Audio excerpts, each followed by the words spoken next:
Welcome to today's Advanced Manufacturing Media webinar series. Our topic is Benchmarking Your Quality Maturity, Turning a Cost Center into a Profit Center. Hello, I'm Pat Wozniak, Senior Editor at Manufacturing Engineering Magazine, which is part of SME's Advanced Manufacturing Media. My beat includes covering developments in CNC controls, automation, and manufacturing software. Before we begin today's presentation, I'd like to provide some background on what we will be doing today. Our sponsor, Plex, is a leading developer of ERP software. Plex's flagship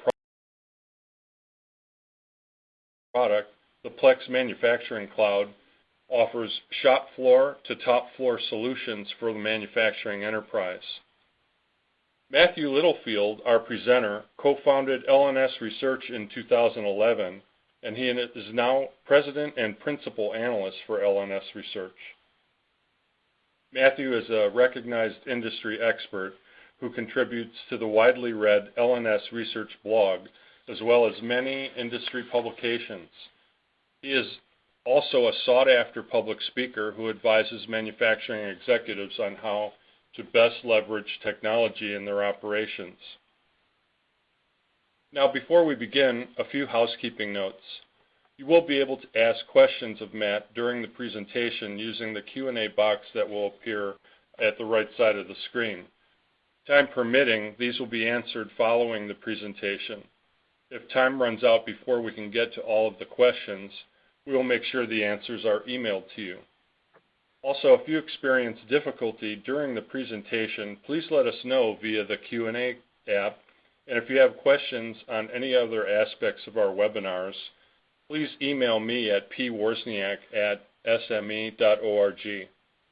I'll rejoin you after the presentation with a few concluding remarks.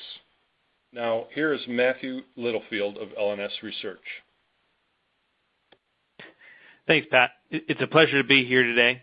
I really want to start off by thanking SME for hosting today's webcast, as well as Plex for making today's presentation possible with their sponsorship.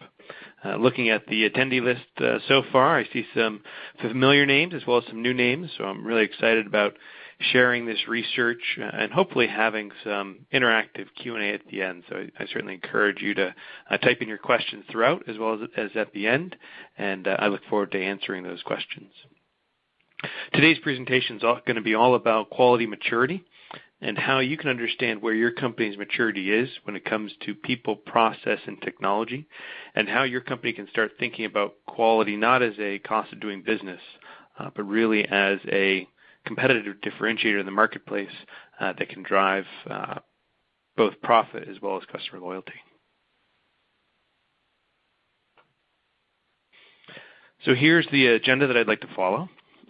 I'll share a little bit about who LNS Research is. I think it's important to understand how and why we conduct our research so that it is more applicable to your own businesses. I'll talk about our maturity model and how we define quality management maturity. And then we'll talk about the maturity journey, going through leadership and culture, business process excellence, technology capabilities, and then finally performance management and KPIs. I'll then give 3 examples for different industries of what it is to achieve closed-loop quality. We'll look at the food industry, the automotive industry, and industrial equipment. We'll end with some actionable recommendations that you can take back to your businesses based on this research, and as mentioned, we'll finish off with a Q&A. So LNS Research is a technology analyst firm. We help clients innovate and achieve operational excellence. All of the research we do is positioned to help companies drive towards new visions of manufacturing, transformation, and excellence. Our differentiators, we very much focus on the analyst team. We have a team of 8 analysts, all with deep industry expertise and experience on the ground, on the shop floor. But we also conduct a number of both quantitative as well as qualitative research projects to help inform our research. And then we also want to make that data interactive and easily visual, so we spend a lot of time on that. And we have a number of deep industry contacts, some of who I've seen on the webcast so far already. This here is our research model. Our surveys follow this model. The way we ask our questions and report our results, and we also believe that this is an effective way for you to use our research to help drive your own operational excellence. So we start our surveys and our research with trying to help companies identify the strategic objectives. What's the role of quality? What's the role of manufacturing within your business? Is it to help grow your customer base? Is it to help cut costs? Is it to deliver new products, introduction to market faster? What are you really trying to accomplish as a business with your quality or manufacturing operations? The next is all around metrics. What are the right metrics to measure? How often to measure them? Who should those metrics be delivered to? How does your company compare to others around those metrics? So there'll be a benchmarking component to this presentation. We think it's important. And then finally, it's about developing a model of operational excellence, which really is how we talk about our quality maturity model. So for us, that is a combination of people, process, and technology capabilities that can help drive performance improvement of those metrics that have been identified that connect to those strategic objectives.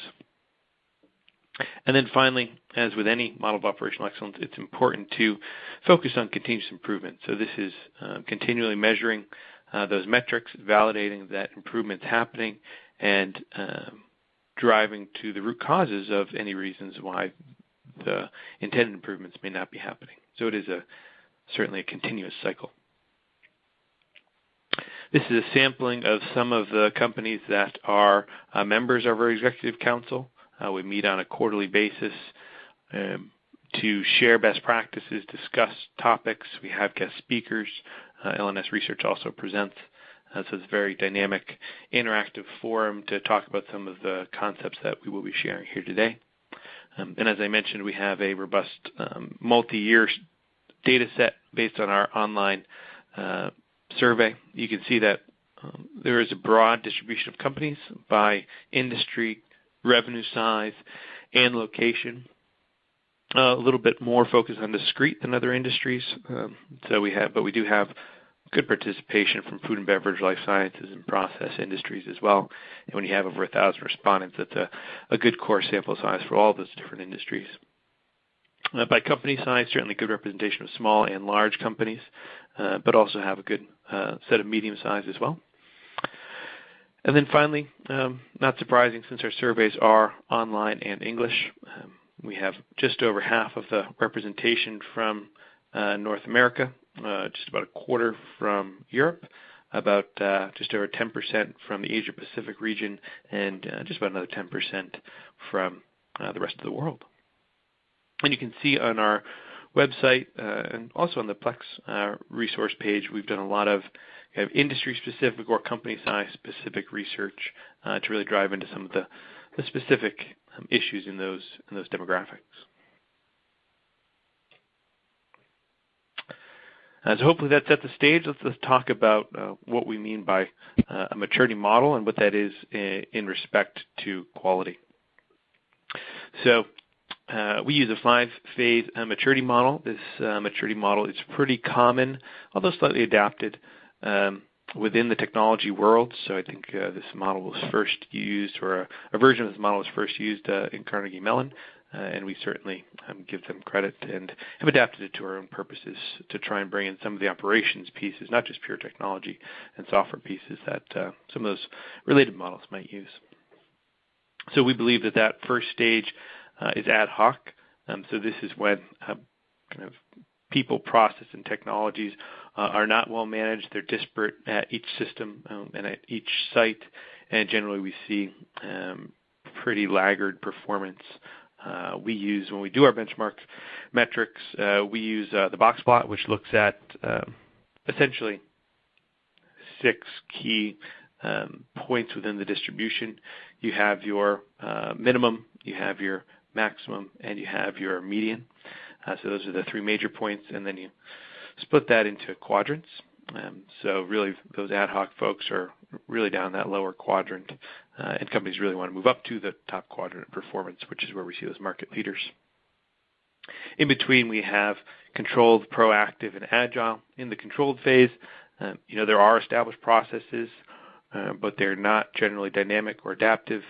It's likely that they're very manual and rigid and may not have best practices involved with people or technology. In the proactive phase, you do see some of those best practices being implemented within technology as well as leadership.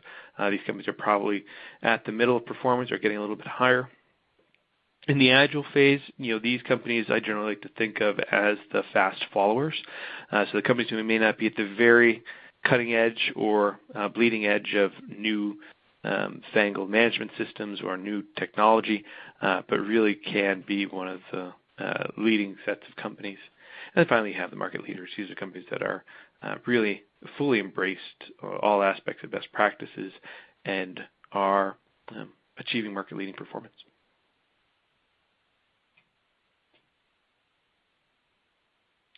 Here are the 6 different areas where we have looked to map against this maturity model. So strategy and execution, leadership and culture, organizational capabilities, business process capabilities, technology capabilities, and then finally performance management and KPIs. So just very quickly, when we'll drive into more of the details as we go through, but when you talk about strategy and execution, you see that quality very often is disconnected from the corporate objectives. So, the quality group may be thinking all about compliance and cost reductions, while the corporate objectives may be around growth, emerging markets, and new product introductions. So there's a big disconnect. Where we see those market leaders, there is alignment between what the different groups are doing and what the overall company is trying to do. When it comes to leadership and culture, we see quality starting off as a department and not thought of as a shared responsibility.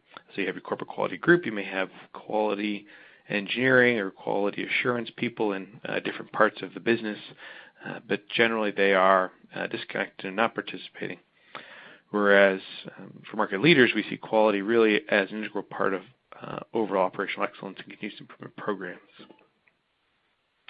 When it comes to organizational capabilities, again, we see quality being distinct from the corporate cult structure and perhaps not having a seat at that executive table.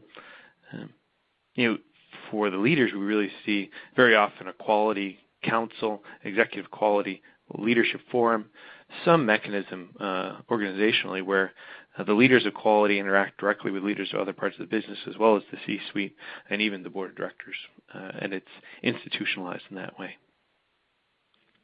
When it comes to business process excellence, we see disparate and disconnected processes.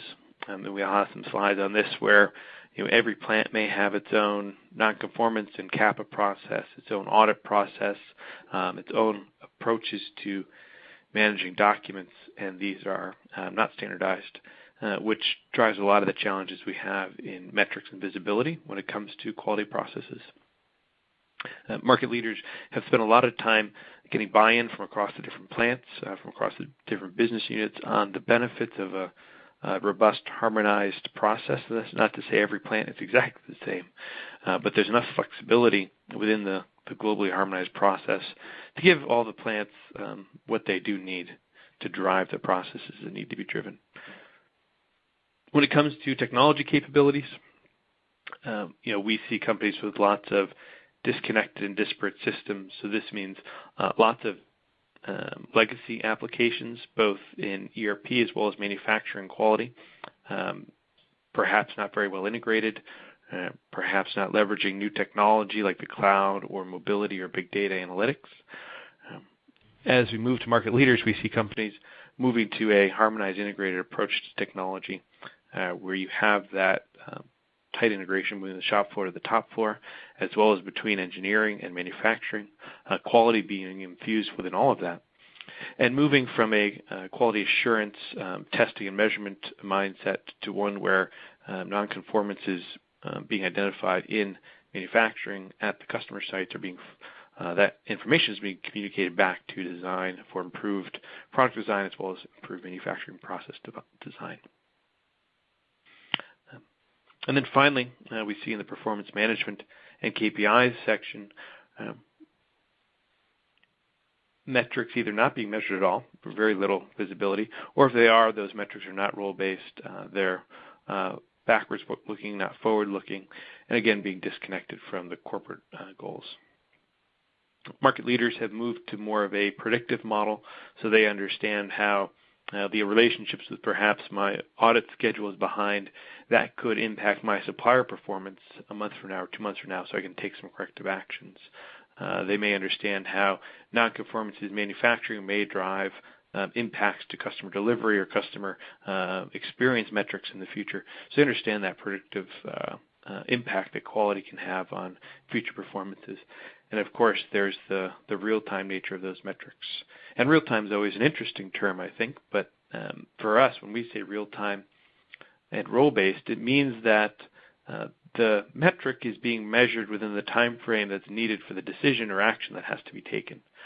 So real-time could be minutes or seconds, could be microseconds, could be days or even longer. It really depends on the decision time frame and what data is needed to make the right decision. So I hope that makes sense. I hope that gives everyone a framework for how to think about quality and maturity. Would be happy to take questions at the end about that. So let's map the maturity journey now. Let's start by digging into the leadership and culture. In our research, almost 1 in 2 companies considered quality much more of a department than a responsibility. So we see this in the goal setting. Very often, manufacturing managers, engineering managers won't have quality metrics as part of their goals. So we see leading companies moving to have quality built into the management review and the management objectives. And we have some nice case studies on our site about that. We see leading companies thinking about training and certification and training about quality and building that into the training programs. So is quality being addressed just for your quality assurance folks, or is the entire company getting exposed to quality best practices? Again, we talked about this, the idea that quality should not be a policing function, but rather should be viewed as a business partner that can drive compliance as a bare minimum, but really towards the business value that's being looked for. And that over time, quality and operational excellence or continuous improvement are not viewed as separate groups and concepts, but really are unified and harmonized.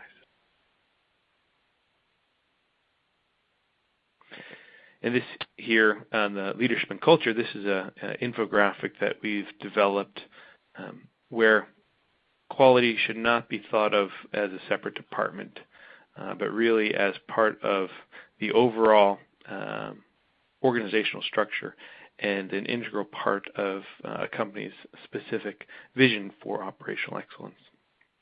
And that's something else that we are seeing where companies are taking best practices, maybe from ISO processes, maybe from Lean or Six Sigma best practices, and then branding that as their own company's business operating system, and really using that to bring together different groups in the company around a unified theme and message.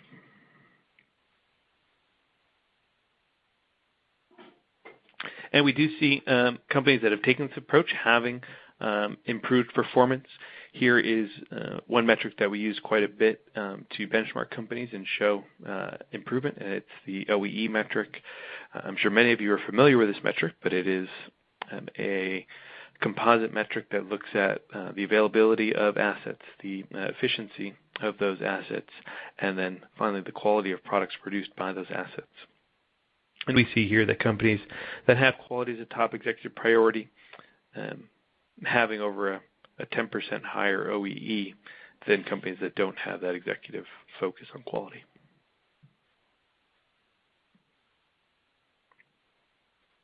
Here is the dive into business process immaturity and what we can do to move up the maturity model. Business processes really are the foundation of a quality management system. If you look at the ISO standards that many of these are built off of, it is a business process model. Companies that are immature in this area really build their processes to fit a specific need or address a specific pain point, and may not be thinking long-term or incorporating best practices to the processes that they have. And then again, the big one is the processes being siloed, where processes may be similar but different across different manufacturing facilities, different groups in the organization. So every different facility may have a different CAPA process. The engineering, manufacturing, and field service groups could all have a different CAPA process or audit processes, for example. And this can lead to a host of problems for companies down the line. So these are some of the main areas that we're seeing companies improving when it comes to business process maturity.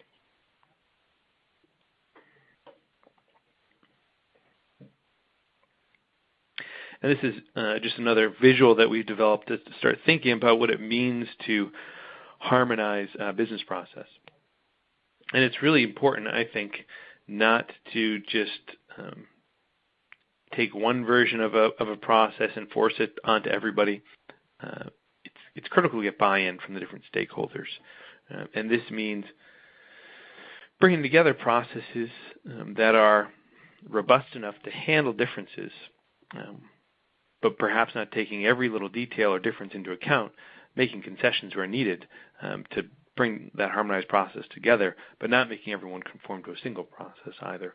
So that's what we're trying to show here. As different plants have different versions of CAPA processes or audit processes, or the PPAP and SPC processes, or as are represented by the different colors and shapes. Over time, you can have harmonized processes across the plants that take into account some of the differences between the plants, so that it's much easier. There's a common language across plants, and there can be a common reporting structure across plants for metrics around these processes.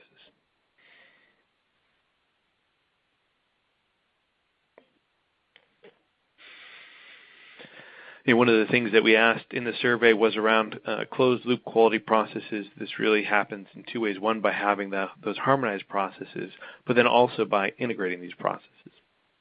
So integration of processes really is only possible if you do have some harmonized processes across the business. The next step is integration.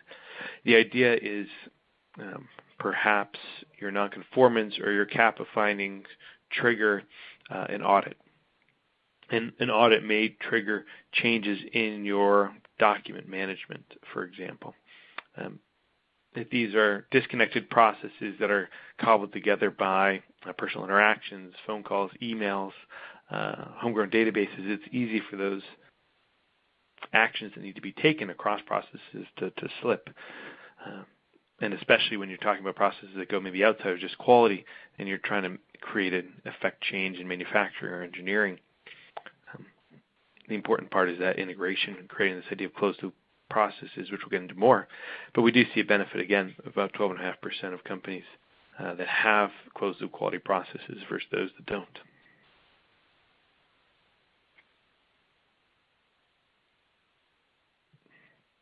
Now let's dive into one of the areas that I think is most important for achieving market leadership, although it has to always be in the context of leadership and strategy and business process. But it is technology. So we believe technology should be deployed in a mindset that's not going to replace business process or human resources, but enhance and harmonize that's what's already happening. So traditionally we see a lack of IT maturity in ad hoc companies where there are very much disparate systems. One area that we see really driving poor decision making is the area of ROI, especially when it comes to quality. Very often companies, and we're working with several of these right now, when they try and do an ROI model, they'll think of it in terms of their own quality processes. So how many man hours does it take to handle a document? How many man hours does it take to close a CAPA? How many resources is it taking? What type of savings can I get in terms of time? And then trying to connect some type of abstract number to those time savings, which really isn't in the language of business or financial folks within a company. We believe that using a cost of quality model to start looking at how investments in quality software, manufacturing software, can drive down hard costs like scrap, like rework, perhaps some softer costs, but can still be quantifiable, like recalls or like customer complaints. And that's where the real business case can be made. Not every company thinks about it that way, but I think leading companies do demand more than just quality, process efficiency, or compliance from their technology in this space. They demand business value improvement. And we think that comes from when there is this harmonization and connection between systems and new and emerging technologies like cloud and big data are leveraged for more predictive decision making that really can only happen with the use of some of these technologies.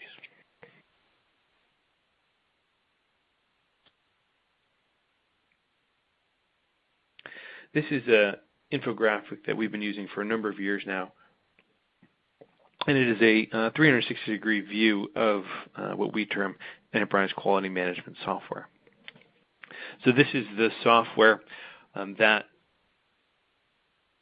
manages both the processes and automates the quality processes as well as the quality documents and regulatory documents. So this is the CAPA processes, the audit processes, supplier quality, training, certification, change management, risk management, and the list goes on. These processes, as we mentioned, need to be harmonized across the enterprise. And it's very difficult to do that within an engineering or manufacturing silo. Similarly, you have the document management processes.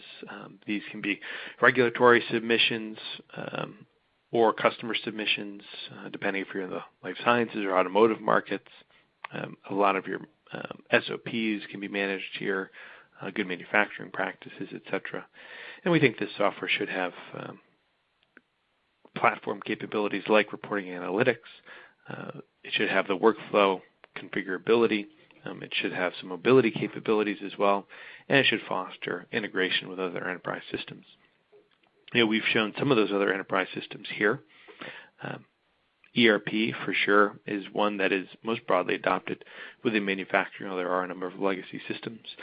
And then depending on the industry and needs of companies, you do see systems like PLM, or Manufacturing Operations Management / MES, CRM, or environmental health and safety systems.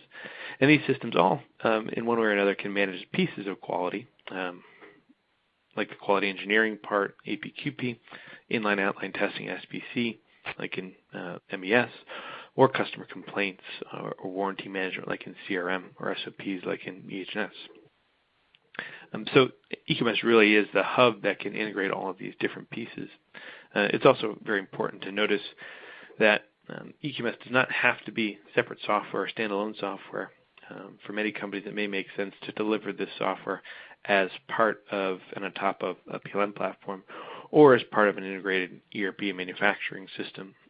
We believe that's particularly important for smaller and mid-sized companies that maybe don't have very large and strong IT staffs and can't manage, maybe don't need the overhead of so many multiple systems and the interoperability and integration issues that go wrong with all those multiple systems. So certainly there's not one size that fits all, and I think this model shows the flexibility that can be used in these architectural approach of these different systems, and there's certainly additional resources and insights on our website and our research library of how best to put these systems together.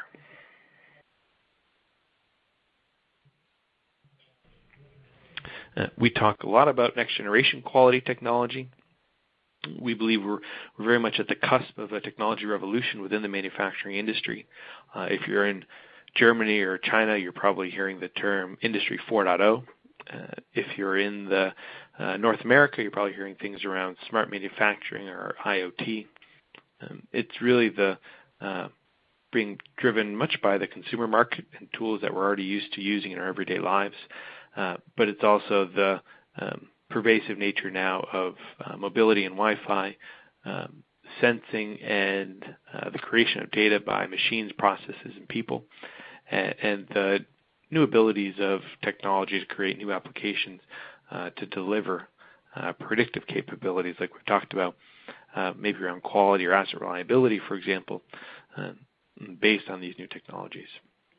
And cloud certainly is a very important part of delivering these capabilities.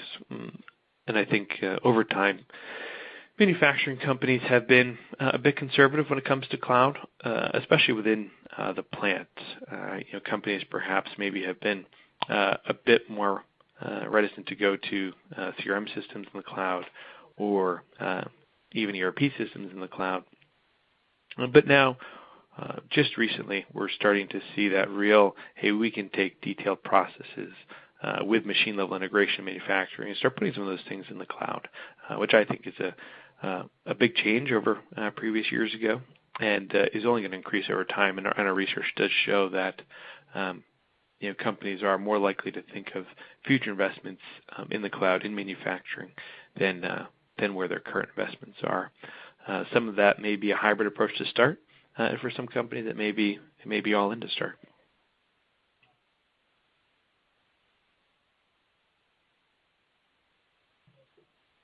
Again, looking at OEE and looking at those companies that have deployed a EQMS solution, so a centralized quality hub, we see companies having about 11% higher median OEE as compared to those companies that don't.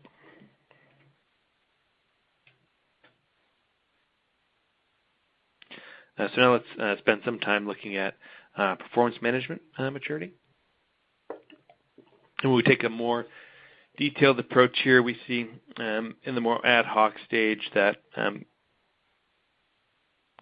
KPIs really are disparate and backwards looking.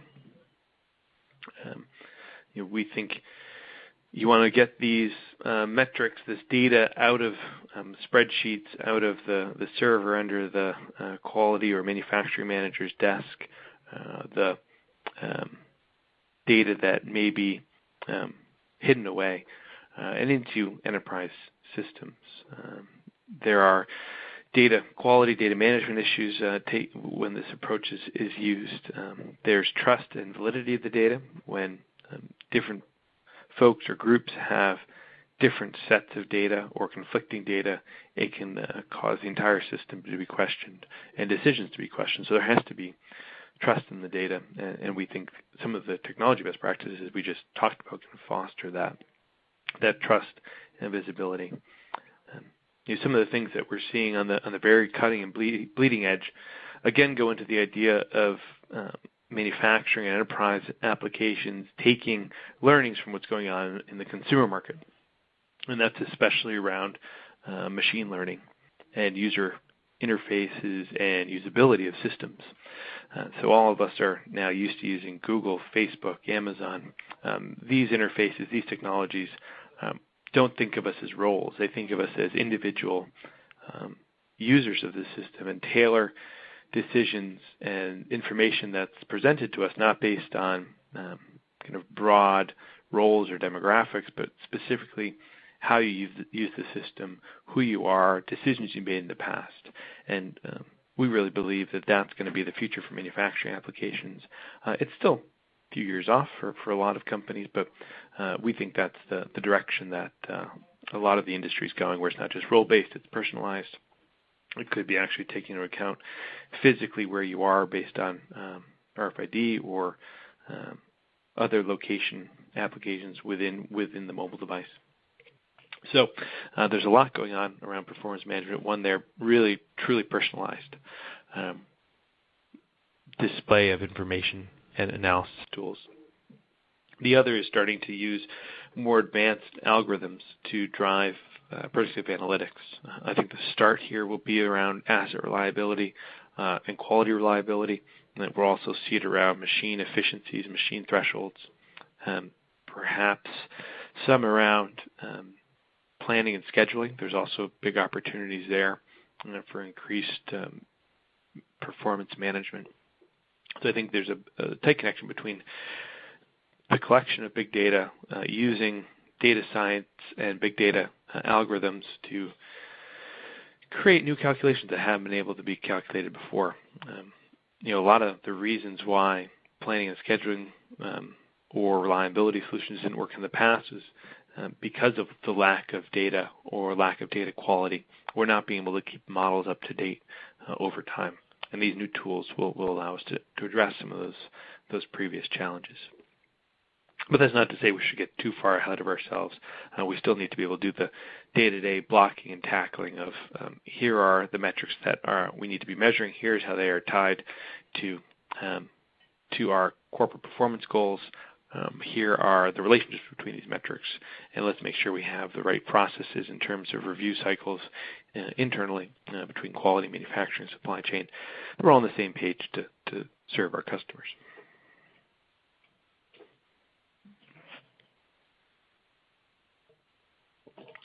A big part of the manufacturing operations management as well as EQMS is around manufacturing intelligence and performance management maturity. This is an infographic that we developed to help companies think about the different sources of data that need to be collected to deliver this right intelligence.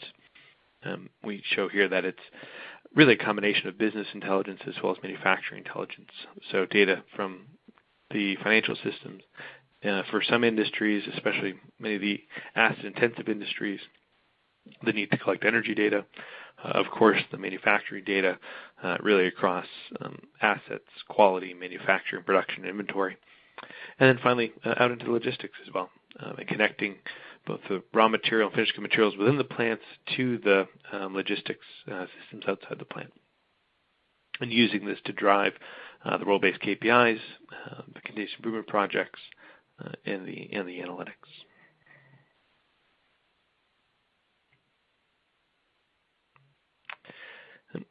Another analysis we did on benefits of real-time visibility. We saw that companies that do have real-time visibility of quality metrics within manufacturing have a very high OEE at median 92.5.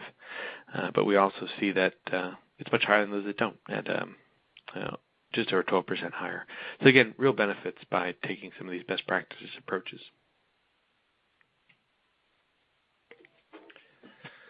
So let's look at some of examples of what this is for different industries. One industry I wanted to talk about was the food and beverage industry. This is certainly a mature and slowly growing industry, but that is not to say that the tastes and preferences of consumers don't change rapidly. We've seen this in just some of the recent food trends. I know Greek yogurt was a major food trend that caught some companies off guard, and some companies lost hundreds of millions of dollars in market share by not reacting to that trend fast enough. Same happening now with the trend around gluten-free and being able to very quickly address and develop new products that fit those consumer tastes. And it's not going to be static. Those changes will and consumer preferences will continue to change over time, and they can happen quickly. There's also the regulatory issues, specifically in North America, the Food Safety Modernization Act. Much of that is coming online now and will be over the next few years. Again, so this idea of closed-loop quality management is very important. So we show here how from R&D and recipe management, the right quality and manufacturing data is being given to suppliers as well as manufacturers, being pushed out to consumers, and then new approaches to consumer sentiment analysis as well as complaint management should be pushed back through for improved engineering and R&D. Another important industry where closed-loop quality is going to be impacting us is the automotive industry. We talked a little bit about IoT and the impact of big data and analytics on the manufacturing plant. There's also going to be major impacts to assets and mobile assets. So automotive is certainly one, and the smart car, you're going to see the same thing around mining equipment or other big mobile equipment. Think jet engines, large medical device and testing equipment. But the point is, there is going to be more and more data collected off the asset that we're manufacturing. And there's going to be new ways to interact with the consumers. And so all of that information needs to be captured, put into systems of record, and delivered back for continuous improvement. So we're not reinventing the wheel, and we are addressing problems over time. Luckily, I think in the automotive industry there is a strong sense of continuous improvement, much more so than perhaps in some other industries. So I think this comes pretty naturally from a process perspective. Unfortunately, from a technology perspective, I think the manufacturing industry is a little bit behind. Not as much on the engineering tools, but perhaps more so on the supply chain and manufacturing tools. There's still a lot of homegrown and legacy systems out there in the automotive industry, which can hinder us when we're talking about trying to connect information back between these different touch points in the value chain. The final I wanted to mention was industrial equipment. I think there's that similar trend going on where the finished products are more complex, likely internet-enabled, internet-connected, new user experiences being developed. So I think there's some similar trends going on between the industrial equipment and the automotive industries. I would say overall that the industrial equipment manufacturers, especially among the OEMs, are probably a little bit ahead of the automotive in terms of using MES and quality systems, especially on the MES side. But the connection with PLM, connection with ERP might be a little bit lower. But this again shows some of those key quality touch points around different important pieces of data that have to flow across the value chain.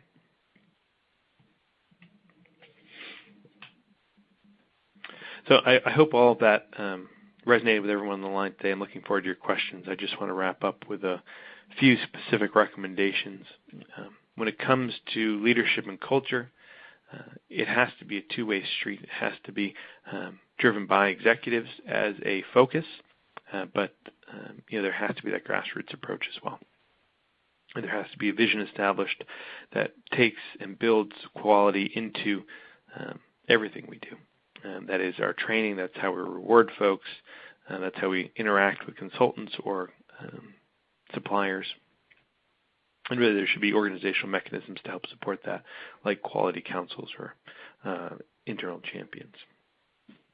When it comes to business process, we talk a lot about this concept of closed-loop quality.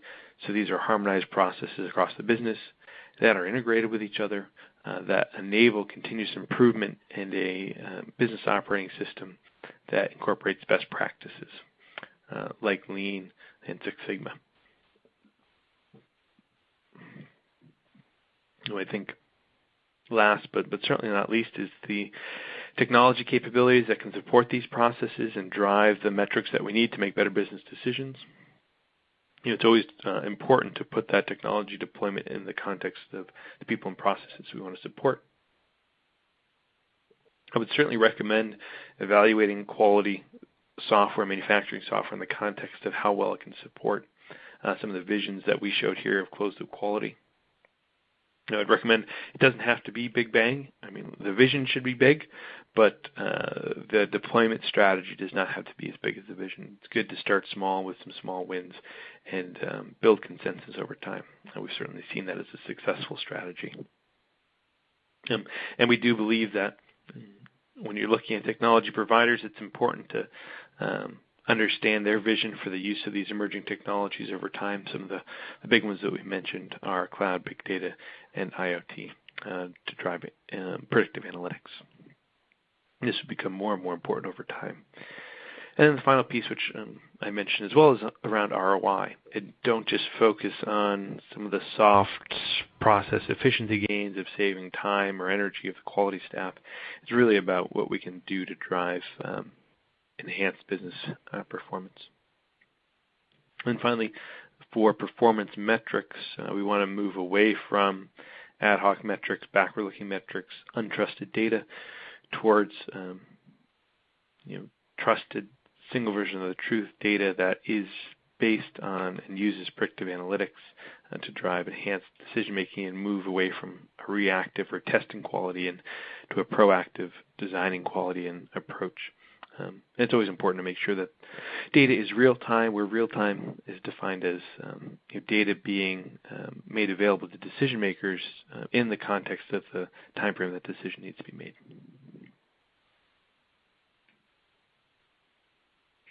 I hope that resonated with all the folks on the line, and I very much look forward to answering any questions that you may have. Hi, this is Pat Wozniak joining you again. Thank you, Matthew, for that very informative session. We have received some questions, and it would be nice to get to most of them before the time is up. Matthew, here's a question about business intelligence. Please define it, and what are the typical outcomes? So business intelligence is it's an interesting space. I'm actually working on a paper right now on the differences between business intelligence and manufacturing intelligence. Really, we see business intelligence as a relatively mature space that was first developed to help unlock the data that's trapped within ERP systems and legacy systems. So it's based on kind of analyzing structured data, usually in data cubes, to get more, perhaps answer financial questions or inventory questions. Over time, these companies certainly have matured in the space. They have developed, as you mentioned, some analytical tools to become much more predictive and deal better with real-time data. But still, many of the business intelligence vendors don't effectively deal with real-time operational data or unstructured data, and that's really where we see the role of manufacturing intelligence. And I hope that answered the question, but I'd be certain up to taking that offline and talking about that in more detail. Okay, thank you. Matt, here's another one. What is PPAP? That is an acronym for Production Part Approval Process. I probably should have mentioned that in more detail.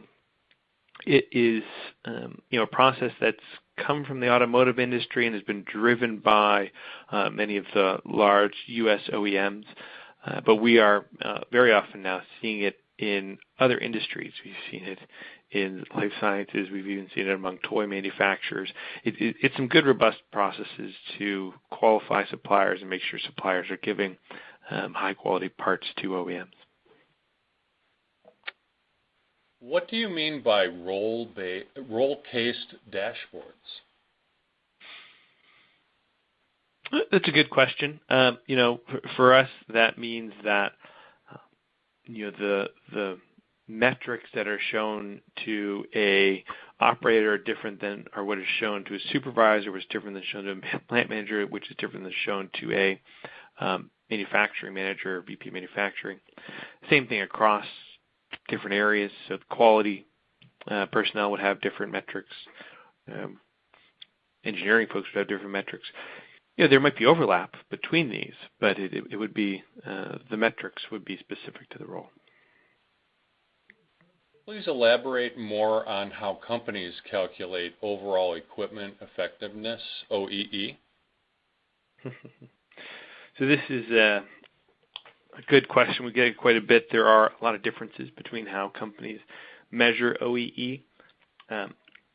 And we've had a number of Twitter conversations, blog post discussions, webinar and live discussions on this topic. I think it's important that OEE is measured within the context of the broader supply chain. So, companies can sometimes fall in the trap of maximizing OEE, which doesn't necessarily make sense if there's not a customer order to fill. So, one thing that we've recommended companies do, and when we ask folks to report their OEE on the survey, we ask them to do this. It shouldn't be based on all available time. It should be based on time where there is a customer order to fill. So that's one piece that we think is important on the OEE calculation.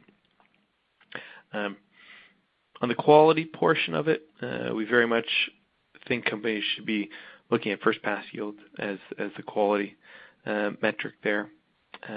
And for the efficiency, again, there's some variability there, but I think a lot of companies want to look at their maximum scheduled attainments. So the big one that I see is really looking at, when you look at the downtime, not looking at all time, but looking at time when there is a customer order available to be filled. Where is the role of innovation in this fast-changing world? Innovation has been a buzzword that's really captured, I think, the attention and interest of many CEOs. You look at companies like Apple, who are some of the most lucrative companies and largest companies in the world, and I don't think many folks would dispute the fact that one of the reasons for that is their ability to innovate. I think innovation is a big part of what we're talking about today. When you talk about closed-loop quality, it's really about being able to take more customer feedback, being able to take and incorporate what's happening in manufacturing and deliver that back to engineering. Engineering is certainly also looking at a lot of these technology enablers like IoT, big data, mobility, and when they're thinking about their innovation cycles, incorporating much more folks into that innovation cycle. So not just looking at design engineers and saying, okay, how can we create a new, better mousetrap, but how can we get input from manufacturing? How can we get input from our customers? How can we get impact from really anybody? This whole idea of crowdsourcing to drive innovation. So there's a lot happening. I think closed-loop quality is a piece of it, but certainly there's a lot of things happening in other areas of the business as well, and how engineering can drive innovation through connections with lots of other organizations. What is meant by role-based KPI, and how is this different than non-role-based KPIs? Yeah, I tried to answer that one before, so I don't want to belabor the point, but I think the role-based KPI is just more about presenting a set of KPIs that are relevant to a specific role, and not just having a set of KPIs presented to all folks. Matt, is there a relationship between organizational silos and disparate systems or processes? No, I think there is. We see it quite often where we were actually working with a customer the other day, and they were deploying a quality system, or they're in the process of choosing a quality system vendor, and they were commenting about how a lot of the functionality and processes that they were developing would be a great fit for the EHS group. Of course, they weren't engaging with the EHS group ahead of time around the decision process, incorporating those stakeholders' needs into either the decision or how they orchestrate or architect the processes. So, it's likely that EHS group will not use the tool even though they have it. And if they had been engaged ahead of time in a collaborative process, very well might have. So I think that's a really good example of how, if the groups are disparate and don't work in a very collaborative way, it can drive system selection and multiple systems, or could be harmonized systems. So I hope that answers the question. Matt, when a manufacturing business experiences 15 to 20% per year growth for 3 years, high growth period, where is the best place to start integrating these principles? And in your experience, what is the most effective strategy? That's a good question. High growth can be a blessing and a curse. Efficiency gains, you hear companies talking about the hidden plant, right? And the hidden plant is hidden within efficiencies. If you can increase efficiencies year over year by healthy percentages, you can actually almost create new manufacturing facilities. That only lasts for so long. So, I think there's a whole discipline out there around creating this closed loop environment that can be applied to the construction of and deployment of new plants, not just technology within existing plants. So I think a lot of what we've talked about today is relevant to that discussion of how to bring online a new plant. It's actually a pretty rare occurrence where you can work in a greenfield environment and don't have to deal with so many legacy process, people, or technology issues like we've talked about today. So I think there's a lot of opportunity to being able to develop new plants and bring new plants on board, but it's also a very, very broad and deep topic that probably we can't address fully in this forum. Unfortunately, our time is almost up. All unanswered questions will be passed along to Matt Littlefield, and you can expect a reply by email. The entire webinar will be available for replay by 3:30 p.m. Eastern Time, and you can access it by using the same sign-in link that you used today. As Matt has shown, manufacturers can achieve quality improvements on the shop floor with advanced ERP programming solutions.